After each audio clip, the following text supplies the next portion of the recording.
Hi, and welcome to The Working Songwriter, the show where today's best songwriters come to talk shop. I'm your host, Joe Pug. Each episode here we host a distinguished guest, and we ask them to go deep on their inspiration, on their process, on the general ups and downs of making a life in music. So, whether you're a grizzled veteran, getting your Chevy 3500 passenger van tuned up as live shows start to come back, or else a scrappy upstart, figuring out how to strap a gig bag to the back of your bird scooter, this is your show, because ultimately it is what every writer seeks most, an ironclad excuse to put off actually writing.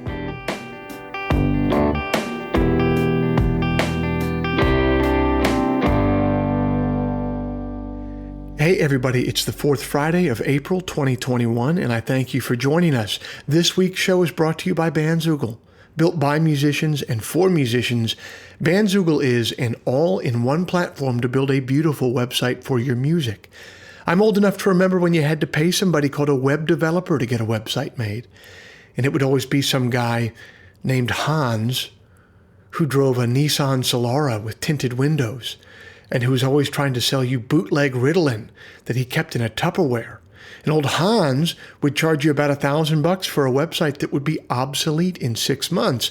But it's the future now. You guys, that's not how it works anymore. We're allowed to have nice things now. One of those nice things is Bandzoogle.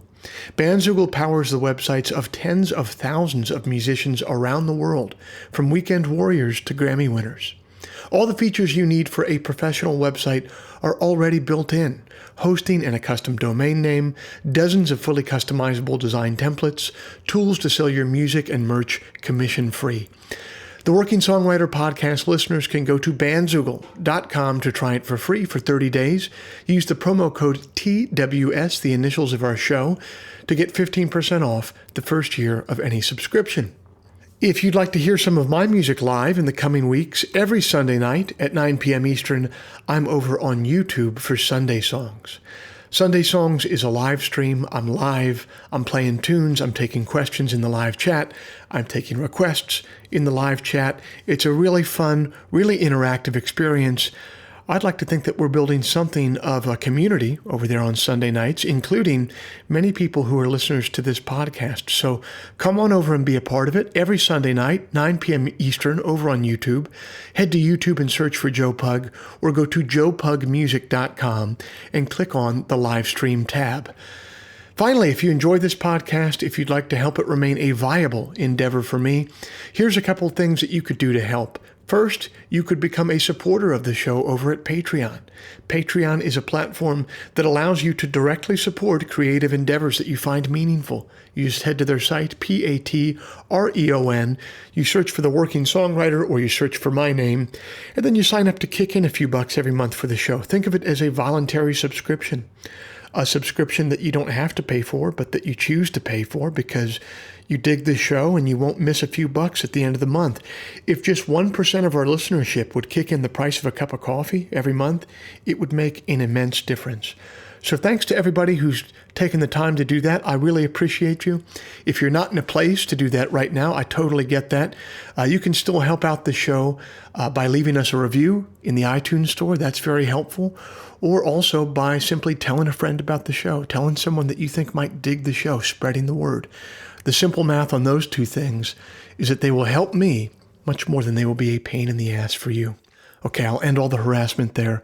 It was a treat to get to talk to Israel last month, and I'm so glad that we get to hear about his journey.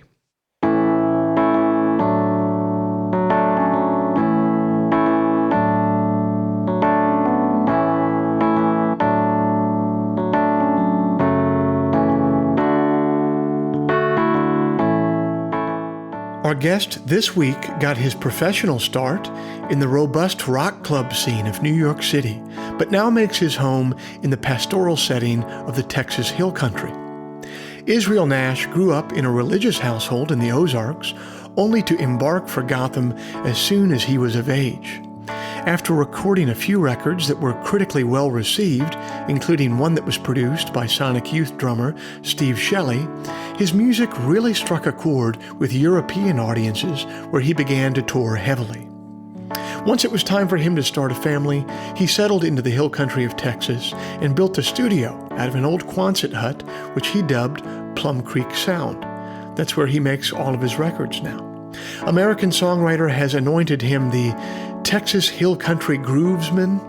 The Austin Chronicle says that his music soundtracks the scaling of mountains, both geographic and internal. And Uncut magazine described the experience of listening to one of his albums thusly: "Your response is to hit replay without even thinking about it, to listen to the whole thing again. Who can get enough of music as good as this?" Israel and I were able to catch up on the phone last month, and I got to hear about his journey so far.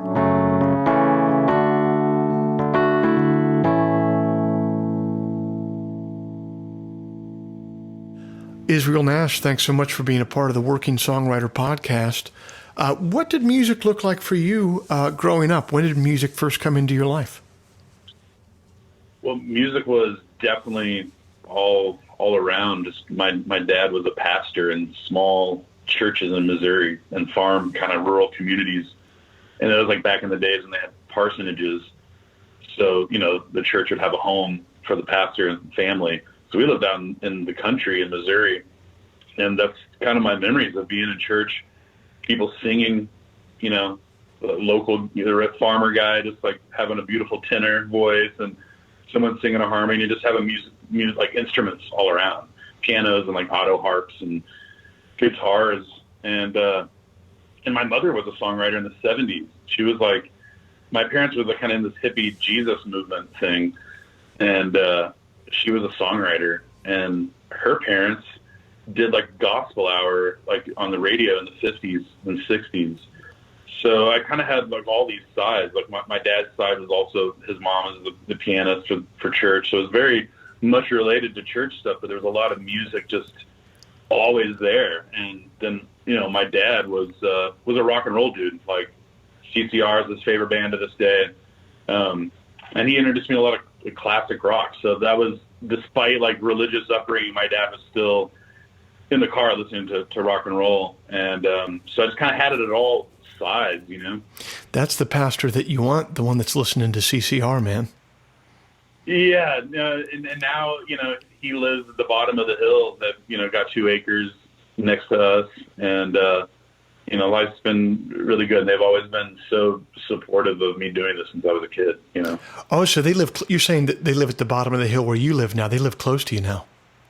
Yeah, they were in Missouri. We, born and raised. I went to New York, and then I've been here for almost 10 years in Texas. And when they retired, they bought 2 acres from us. And yeah, they have a nice spot here, and we have nice little paths that go to the houses, and our daughter goes to grandma's and stuff. So they've just been a really big part of it, just supportive. And my mom, buying guitars and, just always saying, yes, you can do the things you dream about doing, so. I basically, my folks are really involved helping raise my kids now. And I think particularly for an artist, it really helps to have a multi-generational household if you're a parent, to help watch the kids, because it's just kind of a strange job, and it helps to have more family around to raise your kids, That's been amazing. My wife's parents, they live here part-time on the land. So, we have both sets of grandparents. And, would I thought that would happen like 10 years ago when I was back in New York? I would have never thought that would have happened. But as you know, children kind of changes so many levels of your life and your heart and the importance of your family. And so, yeah, it just has created this nice bond, and it's so tied to the land out here. It's just such an important thing to me. And to have the family kind of here in this little compound has been changing for everyone, Compound. Now you're bringing like Branch Davidian language into it, Israel. Yeah, we're liberal hippies on the top of the hill. So fair enough. Well, but take me back a little bit to your upbringing there. How aware of you of like the tradition? I believe that there's a tradition of American music in the Ozark Mountains in Missouri. Were you aware of much of that, or was it mainly just the stuff at church and then the more popular stuff that your dad was hearing from the radio? Yeah, I wasn't aware of that till a little bit later as I kind of got older, just like from the Springfield area.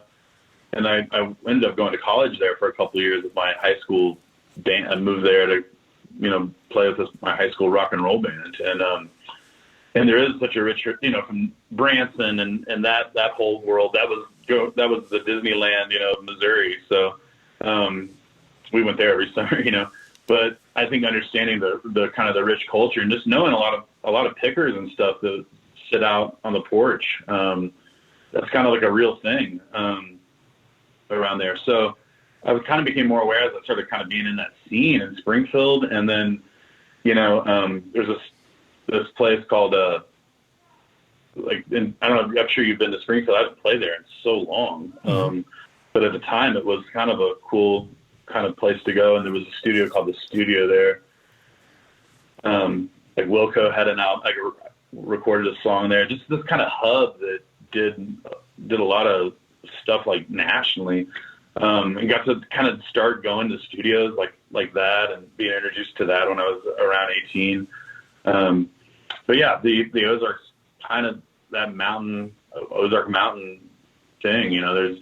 There's a kind of its own brand of music and country, some little southern, little, it's such a mix, but the whole family did. And my uncle was like this guitar dude. My aunt was this, on the other side, was like this piano prodigy. She was like 8 years old, like playing these state national things. So I took piano lessons from her. And then my uncle on the other side had electric guitars and would play Johnny B. Good and stuff like that. And I just wanted to play electric guitar. So I quit piano lessons. My parents let me do that. And they got me a guitar, a little Gorilla amp, and this like little Jackson Strat.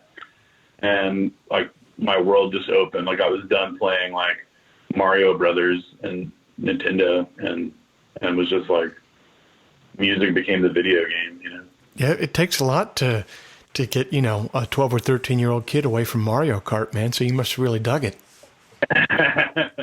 Exactly. It's like, I just wanted to play rock and roll and just would listen to music and tapes and stuff like that and started playing, and it wasn't really long after starting to play like guitar that I was like 12, 13 when I was kind of like, yeah, I'm going to write songs. Like that's where it's at, to make your own stuff that your friends can play with you or something like that, it just kind of changed everything. So I started writing songs about girls, in 7th grade, Man, I really hope that my kids have that same kind of experience with music or something creative where it takes them away from video games, or I don't even know what it is now. It's probably takes them away from watching YouTube videos of other kids playing with toys or something like that. Yeah. But YouTube's it's so weird because it's like, my daughter is going to turn 8 on Sunday. So, oh, wow. That's just nuts, but yeah, there's like a lot of this, like YouTube is so crazy. They get so informed from it, like from toys, and it just kind of expands, and it's been a weird time, obviously. So screen time is completely up, but she has these messenger conversations with her girlfriends where they're talking and they're playing games, and they kind of don't know how to communicate very well. They're getting better over the year, but it's just kind of like they don't know what to say, Yeah. Well, and they're kind of confused. They're also rude to each other, like on emails, like the friend will call like 50 times in a row. And it's like ringing my wife's phone, and Willow's just like, why is she calling me so many times? It's just because it's funny exchange. They just don't have any boundaries, So, yes, but what's been interesting for her is like music is all around. Things are all around for her to do. And of course, coming from an artist, yeah, you can do whatever you want to do, make things. But one thing that she's gravitated towards, music hasn't been it. She likes to sing here and there. She doesn't really have a lot of patience to keep, like we try to pound the lessons in, and just like she gets so unmotivated. And I want it to be natural. I want it just to be kind of that balance of, yeah, you got to make your kids do some stuff, but man, when it comes to the arts, I just want that to be an ease of guidance. They're just so drawn to it. But for her, she's getting into editing videos. Wow, there you go. She makes these cartoons in like an app, and then she edits them in iMovie, like on the iPad, and turns them into like plots. She'll have like a music video that her emoji version or whatever. A cartoon version is dancing to a song, and so we're really encouraging that right now, of like making movies and like really hammering in like, a plot and a beginning and a middle and an end, and how to make that kind of stuff. So it's been the first time that she's really like, it's kind of just incredible to see her like going and editing like this. So it's just been her own, where she'll watch YouTube videos and get hints, just like search her own way. And it's kind of like, oh, I guess that's, it's like you're curious about this iPad and these things that you didn't have. And it's like, you don't want to be like your parents, and you don't want to be like everything is going to ruin you. And, but you want to be aware and, and it has just been cool to see how much of that where I could be judgmental about has actually been a part of her path and journey to discovery, Yeah, that's a really humbling part about being a parent is learning how much is just stamped on them the moment that they arrive in the world, and nothing that you can say or do is going to make them interested in anything that you would like them to be or not, Yeah, that's so true. I think, as you go through all these stages from before you even like the idea of having a kid, of how you'd be as a parent. Then you have some ideas when a significant other is pregnant, and that's going to soon happen. You're going to be a dad.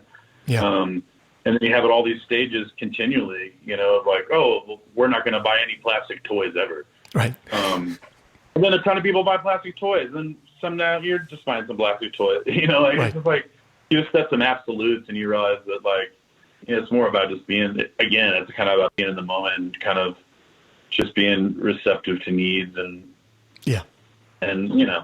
kind of lightly guiding, Yeah.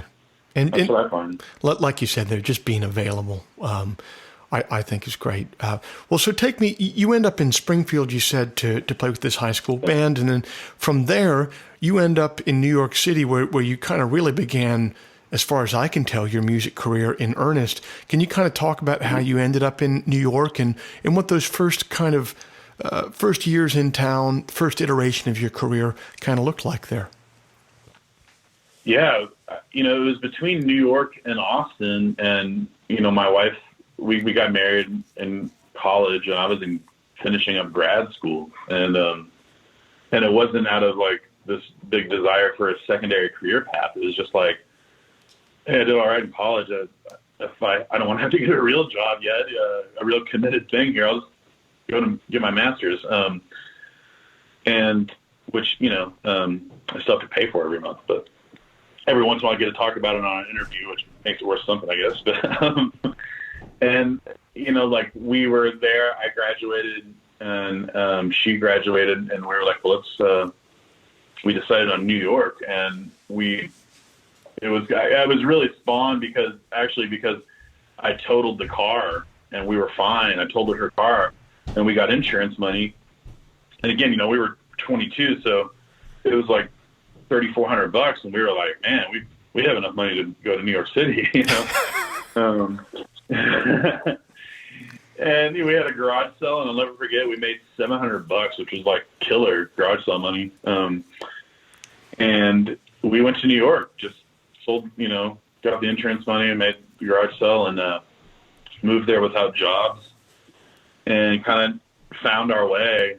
But we didn't have any friends or anything. I mean, there's not really a music scene in Springfield, and in between there, I went to Columbia for a couple of years, University of Missouri, and a little more college, Columbia, music scene there, but still, not necessarily like a vibrant place on a stop. But so New York just kind of, that was the goal, was to find my people, and I still stand by that to young artists. It's like that ask, should I move to a city? And it's like, yeah, move to a city, find some people, and then it's just a little easier to do what you do. And it's easier to have people that are doing that because you have a lot of doubts and a lot of questions. And when you find other people are either having successes or having the same doubts, you just share in something that makes your perception of the whole thing a little different, a little easier.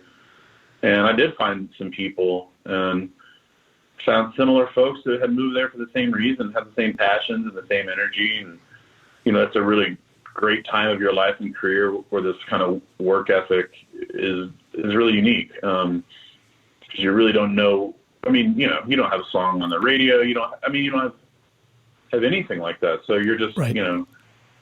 Just working at anything that would kind of move. And through that, I started playing at the Living Room, which was just a great place there in the Lower East Side. It's like a listening room. And through there, and the owner of the Living Room owned the Magic Shop, which was in Soho, and it's been featured in a number of things like that HBO thing with Dave Grohl, and ton of awesome records, and really the first like real studio where you walk in and you're like, whoa, this is kind of legit. There's ISO booths and like, right. It's not like cartons on the wall, and it's like real. Totally. I'm Missouri here. So, and they wanted to make a record, and I had these songs that I'd been working on, and at that time you just, now you make an album and maybe you write all these songs or something in 6 months, a year or something, and back then it was kind of like your best of, your greatest hits of the last few years or something, Right.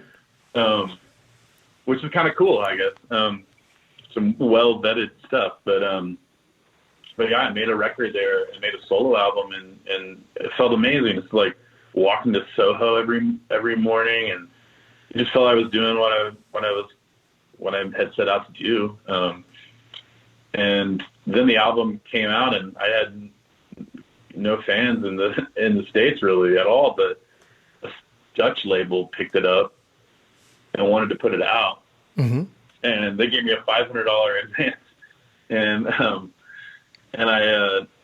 they put it out. And about 6 months later, like I was getting festival offers for Holland and the Netherlands, and I'll never forget like that first trip over there. My wife came with me, and that was my first time to go to Europe and my first like introduction into like real, like a professional kind of entry to that. So I remember we did this festival, and like in the Netherlands, they'll do it's like, I feel it's the only place that I know of that they'll do those indoor festivals, where it's like the civic centers that have 3-size rooms, and Yep. people will just be there all day,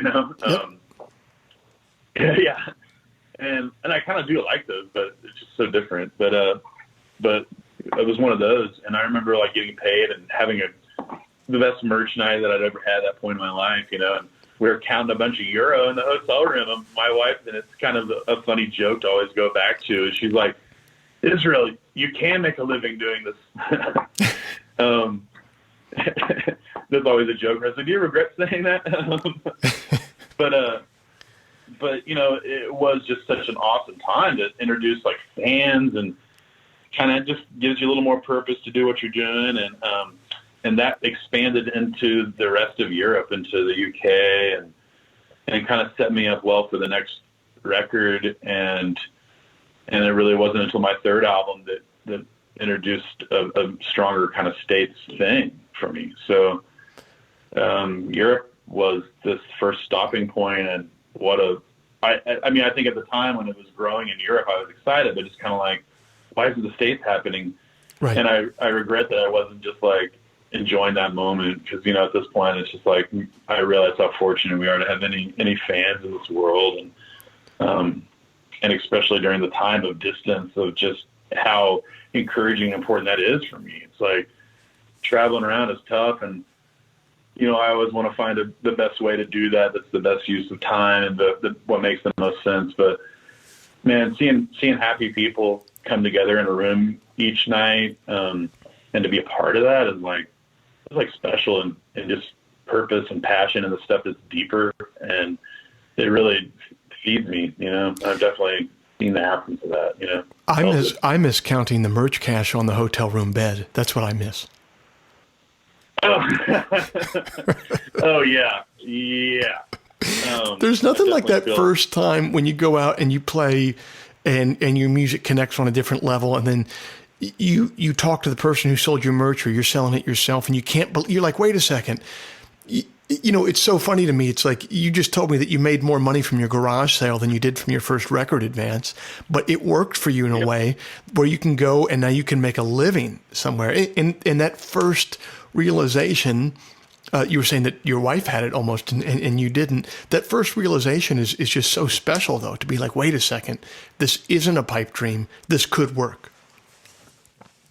Yeah, that is a pretty important time, and because you've kind of believed somewhere that it could happen too, but you felt like you were trying to convince people that ghosts are real or something, right? Yeah. Or a lot of people kind of speak in a sort of contrarian way of like, everyone wants. There's always someone better than you, Sure. Right.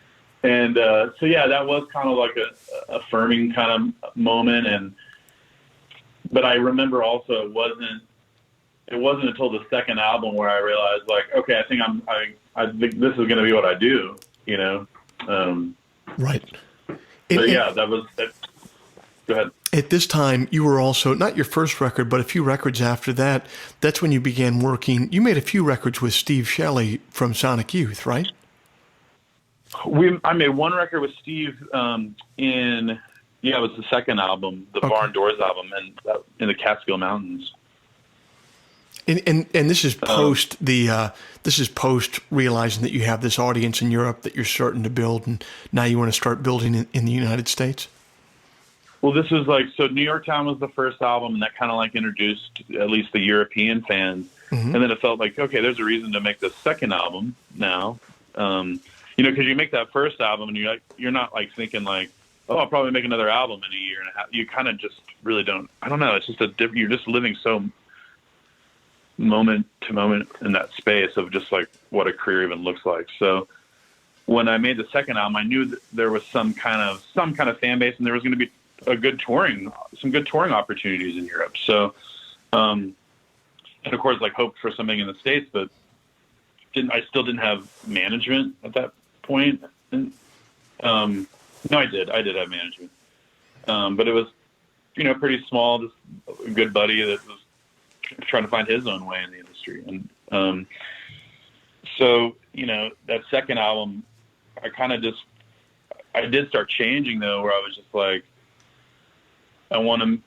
I started moving into this concept of in the Catskills, it was just a barn that I rented, and we brought a bunch of gear. I moved to New York, and after that first album, I had found my friends. I found a band, really. It wasn't the first album had studio guys and people that I met, but kind of found a group of guys that became a band and an engineer, and we went to the studio in the country and turned a barn into a studio and made this record in June. And Steve was there, and it was just, I was at that time I was still very driven by kind of thinking, not trying to copy the heroes that I had, but realizing that they were onto some stuff, not just music, but just other aspects of life. So it was I knew the band and countless artists would go to, Big Pink, making a record in just random places and kind of getting a vibe. So I think I really got into more about vibes and what that does for people when they make records, when they're just in cool spaces and, and are just outside of the regular day to day. And it that's what really shifted how I even make records and how I look at albums and into today even, that's why I have a studio out here in the middle of the country, because it's just I wanted to saw that of just getting away as a place I can write songs and be creative and have time to kind of process and think about stuff, you know?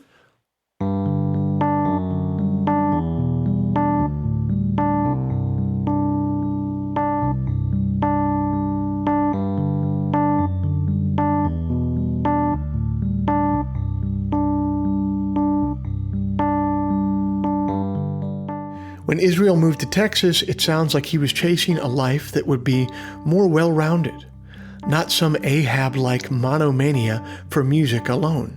And widening your perspective, expanding your domains of competence, that's truly necessary to be an artist. You can't just spend 23 hours a day at the coffee shop in a turtleneck, smoking unfiltered cigarettes and writing blank verse. You need to do the dishes. You need to file your taxes, joke with your husband or your wife, take your kids swimming, weed the garden, and more than anything, be alone with yourself. Have some solitude. There's a wonderful poem about this by Wendell Berry entitled, How to Be a Poet. Make a place to sit down. Sit down. Be quiet. You must depend upon affection, reading, knowledge, skill, more of each than you have. Inspiration, work, growing older, patience, for patience joins time to eternity.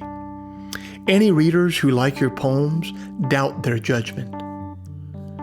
Breathe with unconditional breath the unconditioned air. Shun the electric wire. Communicate slowly. Live a three-dimensional life. Stay away from screens. Stay away from anything that obscures the place it is in. There are no unsacred places.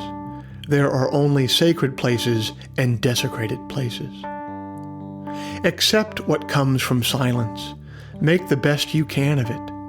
Of the little words that come out of the silence, like prayers prayed back to the one who prays, make a poem that does not disturb the silence from which it came.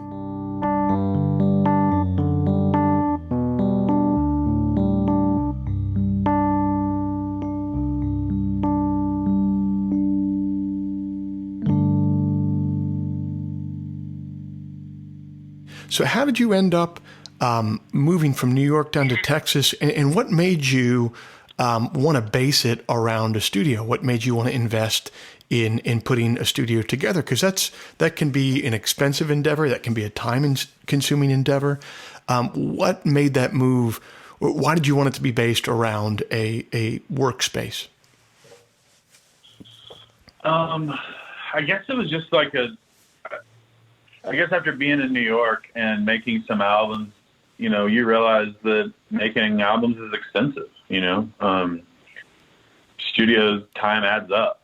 And so I had kind of realized from that barn doors process that you can kind of subvert some of those costs by kind of making your own space and kind of sending a big email and getting all the gear you can, and written a few things. And so I had always wanted to get a studio, but I knew that wasn't going to happen in New York. And I knew that as much as I love being in the city, I just, you know, I grew up in the country, and I kind of always envisioned having that duality of just like being able to be playing music and be in the city, and then just get to the country and be able to work and make records and have a space that, and I think that also with the advent of like technology and stuff catching up where, you know, we can make records like that. You know, I mean, I have a tape machine in here that's was $200,000 in 1979 that, you know, cost $3,000 to buy. So, I mean, there's like accessibility of recording where we can start making records kind of like our heroes. And when you have a studio, you can make a record that takes months to make. And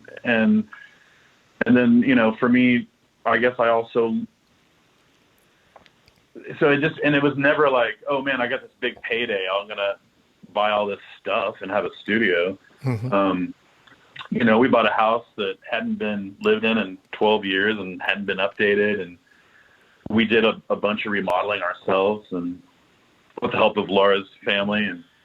And then when that was done, it was like, okay, let's do the studio. And the studio is a Quonset hut, you know, and I knew those from growing up in Missouri in the Midwest and seeing them on my grandfather's land, you know, and they put hay in them. So, and those, you can buy one of these for about $10,000 and have 1,500 square feet.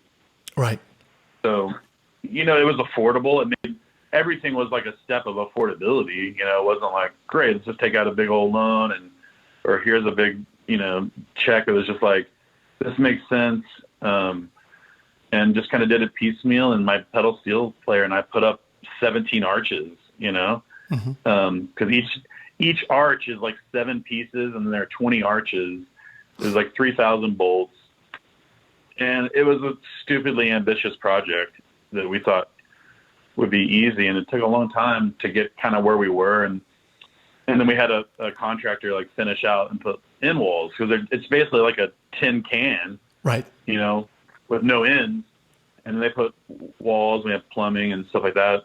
And it's still pretty simple. And it's like, I don't have like, this is not like a top of the line studio that has all this vintage gear. And, I've got an analog Mackie board that's 32 channels, and I recorded like the last 3 records on it. It's the Midlake recorded Van Occupanther. I got it from those guys. So It's got this nice little Texas story, but it's simple. I've got, I've tried to make it I've never been about like having to have this certain thing. I've just been, and I think my engineer from a long time, Ted Young, was just kind of always about, hey, does it sound good? You put the mic in front of the thing. It's about the songs. It's about players. So I think that never like made me feel like I was never investing like a lot of money at once. It was just kind of doing stuff and just building it, realizing that, talking to other studio guys that are like, man, it just takes time. In 20 years, it'll be better and bigger. And it's enough to make records that get on the radio and a few people listen to. And that's been empowering. And really it's led to something that it leads to stuff that you didn't know. So I knew that I wanted to live in the country, build a studio, but I never thought I would be like as technical and know how to engineer or want to do that stuff. And now that I've been here and you live out in the country, you're like, it's hard to get, how it is to get an album and get a band together. There's, some plane tickets, there's organization and planning, and then everyone's here. And I started to realize in the studio that, man, if I didn't have to depend on someone, I can have just more control over some stuff and time and hop in here and work till 3 a.m. and no problem. And so it's taken that long up to the last like year and a half or two, to just sort of see how it's starting to shift how I make records. And like I can sit here and try 10 different guitar acoustic rhythms and not feel like I'm wasting time. I don't know. It's just changed a lot for me, So I've spent the last 7 or 8 years learning how to engineer and building out a little studio of my own. And I was doing it for the same reason, I'll save some money and this, that, and the other. And now to me, it's become a vital part of my creative process. And it's funny, like young kids who are coming up making, I don't know, hip hop or other stuff, like they're really used to the producer doing the engineering and stuff and the writer doing the engineering themselves on like a MacBook or something. And for some reason, dudes from our generation, that's like a special thing you got to learn how to do. But I think for all singer-songwriters going forward now, like the only way to do it is at least to have a pretty good handle on engineering. Even if you don't end up doing it yourself, at least then you can communicate with your engineer in a totally different way. Yeah, engineers have a lot of, they have a lot of production value, more than anyone, than most people would think. It's like, oh, they're just an engineer. And it's like, no, there's a lot of choices that go on. Right. Most engineers, at this point are also producers. I think it's simplified. There are a lot of relics of our industry that are kind of like the travel agent, like you have to have this thing, or it doesn't work right, and not to knock like anyone's specialty. I just mean that I think it's obviously a time that we have to wear more hats. That's just kind of how it is. And I think the biggest thing is like, I think some artists are like, I don't think a lot of songwriters are just like, yeah, I'm super technical or they're just like scared of that stuff because it is kind of like, whoa, there's a bunch of knobs, a bunch of things. But then when you simplify it and you're like, man, the control room is just like a big guitar pedal, there's just something going in and something going out and kind of just taking it simple, like I don't know like all gain structure and EQ, perfect. It's just like, just use some ears and it's like you said, it empowers you. It makes you more productive. Like I talk about like this farm to market thing, where it's like, man, I can write a song and get some guys together in a couple of days, like, and have something done. And I don't know, I just feel like that progress is happening rather than being stuck in an album cycle and feel like, oh, I've been on tour for a year and a half, but I haven't written any songs because I haven't had a reason to, because I'm working on this, and it's like, I want to always be a songwriter. And I was tired of like turning that off, and not even turning off, but it just seemed like there wasn't a point. It's like, well, you'll make a record, you'll write after this, and then you'll make a record. And I wanted to kind of break that up. And so on the last album tour cycle, I might be home for like 3 days or 2 weeks, but I'd really have a goal to realize, hey, I can make an album while I'm doing this. I'm not going to get a ton done, and it'll be different than I've made albums before. But I would like write a song, and then I'd be on tour, and I would make sure that, I was doing stuff outside of my band too, and trying to really lean heavily on Austin players. So I'd be in like Europe and be emailing some guys and be like, hey, are you guys around at the end of September to track something? And I'd have an engineer on some of that, and then they'd go home and I'd work on stuff by myself. And then I go on tour, and I was just so much happier where I just had a little bit of that touch of that. And it just kind of has changed my perspective, where it's like, man, I want to make a bunch of records, and even if we can't release those all at once, that process is good for me. I get better at it. I have, it's how I make a living. It's how I have a good time. It's what gives a lot. So yeah, that's really shifted how I look at like this. I made Topaz. I made 2 albums, Joe. I was making them at once, because after I kind of got off the Lifted thing, I finished Topaz and then started recording a completely different album that I was just like finishing up in January. So it did change my motivation, and it changed everything. I wouldn't have been able to do that with the studio without it. No way. That is, I love hearing that, man. It's really inspiring. I find that working from home in my own space is making me work a lot faster. I got an album coming out in a couple of weeks, and yet, like, while I'm waiting for it to come out, I'm actually just working on the next project right now. You know what I mean? And there's something that is so, what's the word for it? It just makes everything feel like it's a little bit lower stakes. It's like, all right, well, this album's going to come out. I think it's great. Either people will listen to it or they won't. But if they don't, I got the next one will be out in a year after that, and we'll just move on. And people are going to like something that I do if I dig it all, Yeah, that's exactly. And I think maybe that is also some age and some experience, and realizing you can have a certain feeling, and but I've been the same place where it's just, I realize that I'm going to release a bunch of records, and some people are going to like some records more than others. And, but I mean, this is I just don't want to wait and break my life up in these cycles anymore. And I just want to always be writing, making a new record, like you're saying, like more I want to do collaborations, just stuff that I just want to make albums, and that's kind of that simple, like I'm not looking for some big, like pot at the end of the rainbow from an album anymore, or having any anticipations except for kind of what you're saying. I'll release this, and I know some good fans will like it, and some people will play it. And, if we do it right and our team is good, we'll probably get a few placements, and, some other just life things that just make me in the position to keep making more of it, Yes, exactly. It has so on a nuts and bolts level, can you explain how that has changed your writing of songs? Like, has the literal and actual writing process changed for you now that you're in this space and now that you're more technically adept?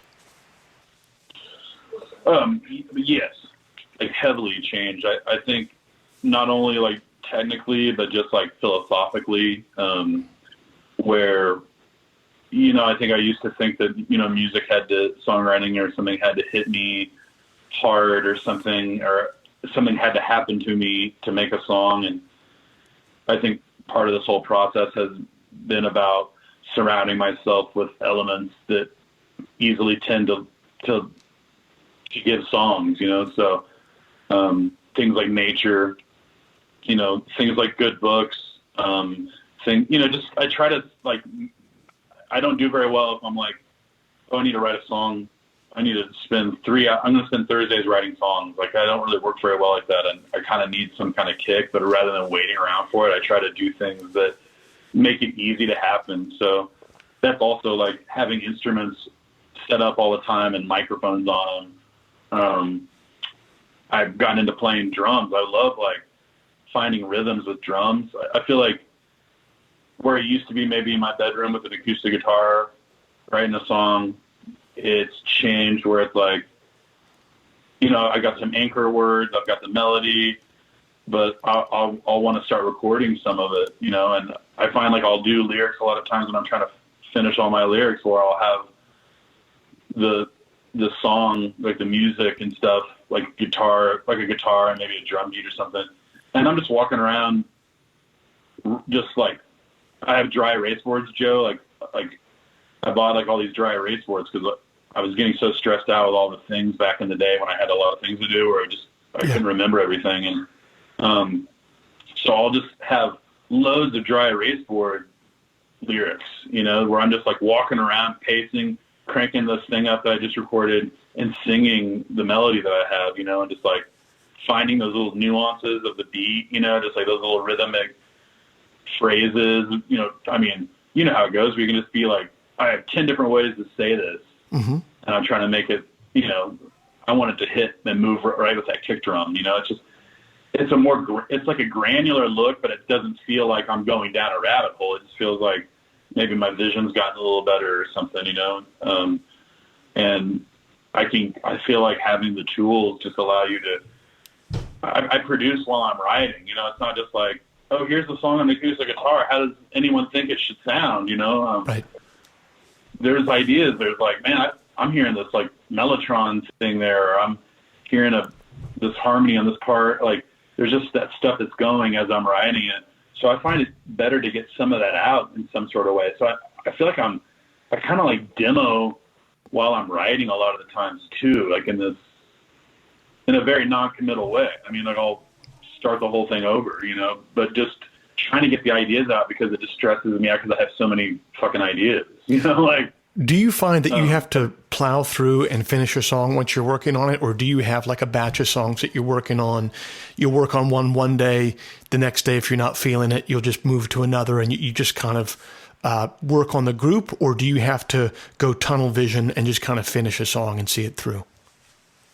Tunnel vision and just like one song for like, oh, I've been working on this song for like 4 days. Yeah. And, you know, and I know every in and out of this song. And kind of know what I want from it, you know. That's how it is. And you know, I can't like, I have tons of old songs that would probably be pretty good with some edits, you know. But anytime I go back and listen to something, like I'm just always moving to the new thing, you know.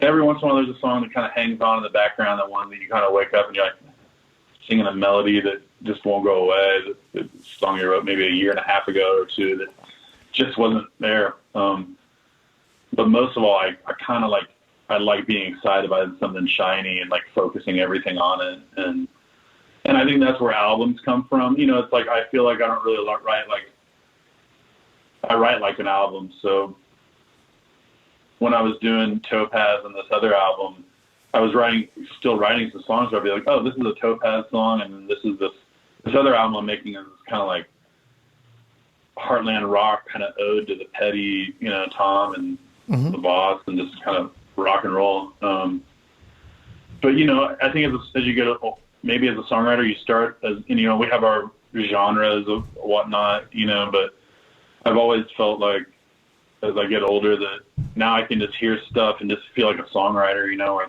where Topaz goes some places that I haven't gone, and where you can just kind of be inspired by about anything. It doesn't have to be limited to this genre or this instrumentation, you know. Does that make sense? It does. I think I like the idea of you're talking about working on 2 albums at once, and you're working on some material, and you're like, all right, this is not a Topaz song. This one goes over here. I feel like that's really useful because sometimes songs have to come out of you, and people who aren't writers or songwriters might say, well, if that song's got to come out of you and, it's not for the project, why don't you just move on and do something else? And you're like, no, that's not how it works. Until this song is finished and placed somewhere, I don't get to just go to the next song.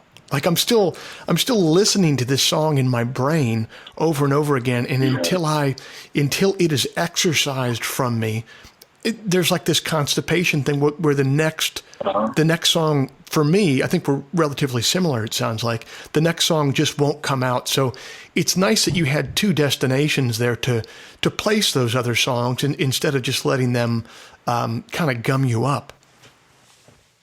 Yeah. And I think that's part of it too and it's especially I've realized during the pandemic and, we've been really isolated out here, just kind of, hey, I can't tour. I'm not interested in trying to really do things out here. And my wife has been remotely working for years, so, and we chose a life out here. So we've kind of have this little half off the grid kind of thing,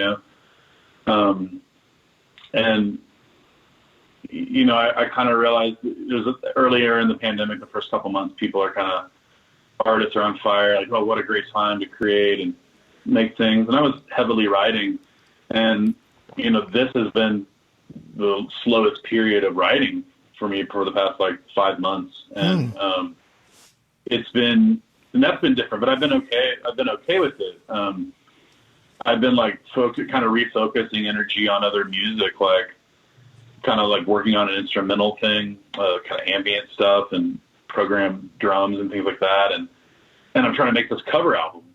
So trying to put my creative energy somewhere, but I don't know if that has been for you, but it's been hard for me to find potent lyrics, in a palette that has been kind of as bland or, as it has been, finding subject matter that really gets me going, I don't know. I think that my whole life I've always spent every reason that I can.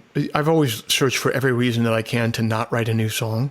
So I'm really good at procrastinating, and nothing has really changed in the last year. There has been a lot of stuff that I've used to avoid actually sitting down and writing new stuff. But for me, that's nothing new. I'm always looking for an excuse, man. Yeah, and I guess I think that's the maybe another side of the coin of having a studio and knowing how to do things where, I have a song or 2 on Topaz and some other stuff I've worked on where it's me playing everything. And I can't do that on every song. There's some songs that okay, can play a kick and snare pattern that serves this song. But there's some songs I try and it's oh my God, I cannot groove, I'm not a drummer, I want my drummer who's played for 25 years, and it's kind of weird. It's it would be I feel like it would be, so you can make all this stuff by yourself, but knowing how long that's going to take and do all that, it just almost feels like I've been able to kind of just turn off, or not turn off, but just kind of turn the faucet down and just kind of wait for things to be back to a normal place that I can create with a little more ease. And, it's I guess I'm at a point where it's I want to be writing songs and recording records and doing that, it's and that's starting to change already. I just needed more motivations and more reason to do it. And I think honestly, releasing the album, you're going to have a great time doing that because it's the most familiar thing I've done since the whole pandemic. Just talking about music has also felt just really good. Just talking to so many people out there. There's still, any of these, obviously you and I, but journalists, guy from Germany who's the Guitar World magazine guy. They just love music, and that's been nice to talk about and be a part of. That just kind of felt distant.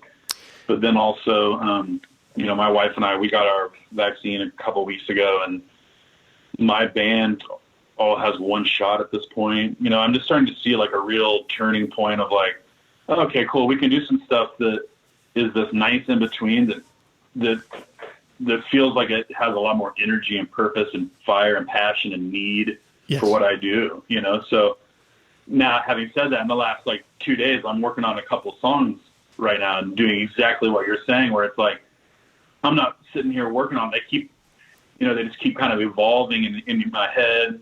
I'll sit behind something, still not sure about the tempo. Some lyrics pop up and I'm writing them down.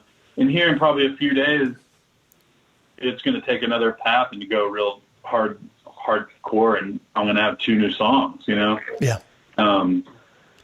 But I kind of need that rest of this whole foundation. I've realized it's not clearly not just like music for music itself. You know, it needs to go somewhere, and I need to have it, you know, yes, something that feels like I can create like I'm used to, you know?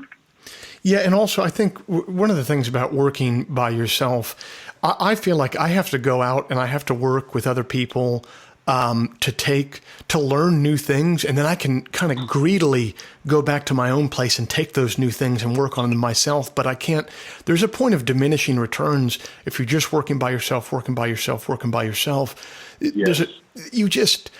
There's no new tricks. There's no new colors to paint with. And you just kind of get bored. So I think COVID in that sense has kind of been a bummer, because you miss out on that learning process that can be so fruitful. Yes. You know, so much of what we do is like, you know, it's this learning. It's like meeting someone new or learning something new, because music has been a vehicle that has brought the social fabrics of our lives together, you know? These aren't stuff that you just talking to someone on the phone and really get this information like you did back in the day. And you're exactly right. It does make those returns smaller over time. It's more like sometimes it's good to know how the sausage is made, and sometimes you're going to make the sausage, and sometimes you're going to have help making the sausage, you know? Right. It's like not a commitment to be like, cool, I'm going to make records by myself only. I don't need anyone. That's exhausting. Like, I don't want to run back and forth to make sure a mic is on, or realize, oh man, this acoustic sounds like shit. I thought it, you know, just there's so many of these nuanced things that just simple help is amazing and like radically like changes the whole process. You know, I have a band here. We can knock out 4 basics in a day. Like, right. I mean, I can't get anywhere near that. So, you know, and I think we tried to be flexible in the beginning. I know you did some stuff like the live stream things, and I've been doing these kind of private things, kind of inspired by some of your stuff. I just felt, and I still stand by that was the best, way better than any trying to ticket or make this big event. You know? Totally. It's actually been really, really rewarding, because you're playing to super fans that are, you know, willing to pay that, and you're bringing joy. I mean, there was a lady that in tears, like as distant and strange as all that is. It's like anytime I do one of those, I'm not like super stoked to hook everything up and go through everything. I'm kind of like, oh, this is so weird, you know? And then I do it, and we're just like, it's half songs and half just talking about stuff and life. Yeah. And it just changes the course of my whole day, you know? Totally. Well, man, thank you so much for being on the Working Songwriter podcast. Sometimes I take some crap on this podcast because people feel like I don't always talk about like the actual nuts and bolts of songwriting. And I feel like we really nailed that today. So thank you, man. Excellent. Thank you for having me. It's awesome talking to you, Joe.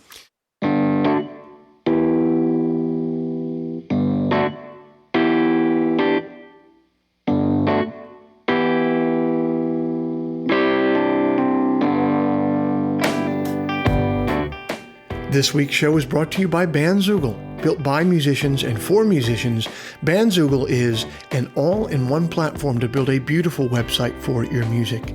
Use promo code TWS, the initials of our podcast, TWS, to get 15% off the first year of any subscription. Israel Nash's latest album is entitled Topaz, available everywhere music is sold or streamed. If before we meet again you sit down to write, please remember, an expensive drug habit is not a song, a compelling Instagram account is not a song, and most importantly, reverb is not a song. So let all that take care of itself, and for you, just keep your eye on the song.